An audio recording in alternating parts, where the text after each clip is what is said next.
Your charger is probably the most important piece of equipment you will ever buy for this hobby. Picking the right one with the right features is not only going to keep you having the most fun, but it's also going to keep you safe with these Lipo batteries. There are a lot of options for chargers out there, and they can range from inappropriately small to ridiculously oversized. The sweet spot for the last few years has been the HobbyMate or Hota D6 Pro.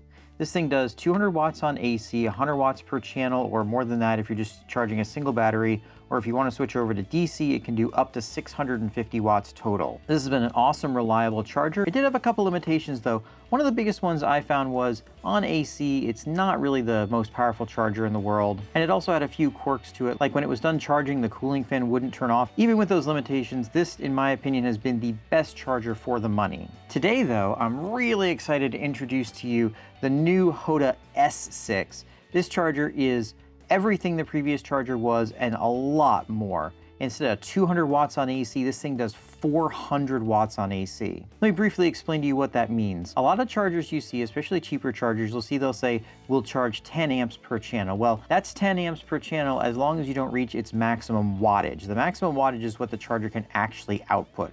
Wattage is determined by multiplying the voltage of the battery by the current being put into it. So for instance, if you have a charger that'll do 10 amps, but it'll only do 50 watts per channel, if you plug a 22 volt 6-cell battery into it, you're only gonna get 2 amps per channel. This will do 400 watts total. That's 200 watts per channel. And if you're only charging one channel on a 6S battery, this thing will do almost 14 amps. It also has a lot of really cool features that the previous version didn't have. It's not the most expensive or the most powerful charger that money can buy. There are more expensive chargers out there, but for the vast majority of us, having 2 channels, both of which can charge a 6S battery very quickly, is going to be plenty. And then if you want to go up to that 650 watts DC, you've got that option as well. Let's take a quick look at this. In the front, we've got 2 XT60 connectors with the balance connectors next to them. On the side here, we've got USB. This is going to be for updating the firmware on it.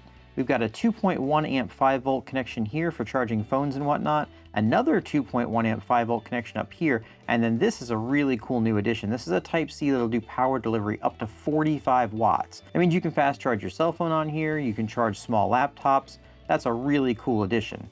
One thing they did remove was the wireless charging. For me, that's not a big deal. I never wireless charged my phone on this. Wireless charging is kind of slow, so if I'm charging in the field and I need to charge my phone, I would just use one of these connectors over here. On the back, we've got another really nice upgrade from the D6. If you look at the D6, it had one of these figure 8 style connectors, which aren't that uncommon, but they can be kind of annoying to hunt down. This one has a standard NEMA 15 computer cord connector, which makes it really easy to find a cord for it if you lose yours. You've also got the DC in for that 650 watts, and you've got a 12 volt 1 amp DC out. I've already tested this out and the fan is a lot quieter than this previous version, and it actually turns off when you're done charging. Very nice to have. Nothing on this side, just some vents on the bottom, and the screen is very similar to the old screen. Let me go ahead and plug this in and we'll take a look at the interface. Before we take a look at this interface, I want to thank you guys for subscribing to this channel. You guys have been awesome, and you subscribing lets me know I'm doing the right thing, encourages me to keep making videos like this. If you aren't already subscribed, now is a great time to do it. We're gonna have lots of news and reviews, new cars coming in, upgrades, and plenty of giveaways coming up. So make sure you're subscribed, hit that bell to get notified so you don't miss it. If you have any questions or comments during this video, please let me know down in the comments. I love hearing from you guys. All right, let's take a quick look at this interface. I'm not gonna get too deep into this, but I'll just show you the basics of how this works. You've got your 2 different status windows here for the 2 different channels. You can click the left button to go back and forth between the 2.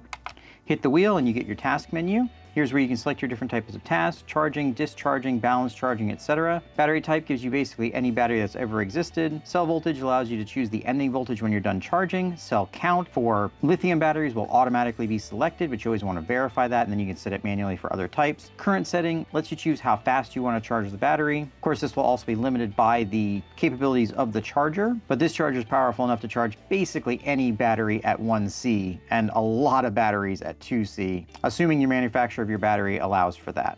Then you just hit start and it'll start charging.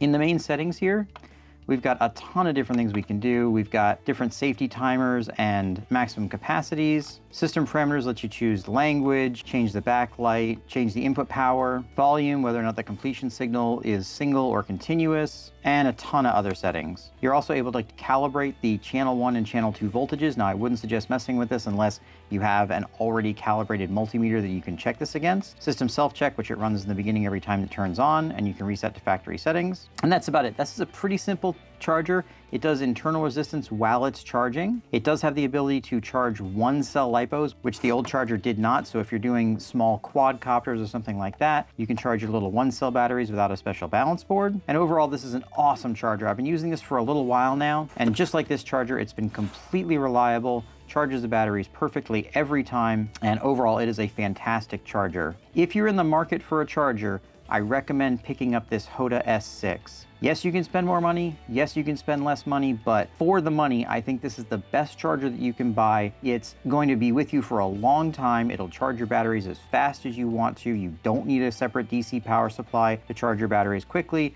You've got 2 channels, so you can charge 2 batteries at once. And overall, it's just a fantastic battery charger. That's all we've got for this video, guys. If you have any questions or comments, please put them down in the comments. I love hearing from you guys. Make sure you subscribe, hit that bell to get notified of future videos. Got a lot of cool stuff coming up, and we'll see you in the next one.